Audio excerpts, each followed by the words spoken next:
are in Photoshop, so we will use the different designs, structure, and also add some shapes here.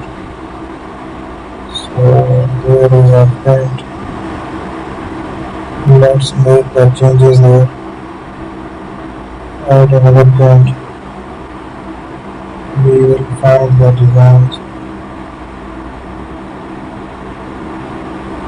So use the structure here. Now we have to make the changes. Also use a pattern there.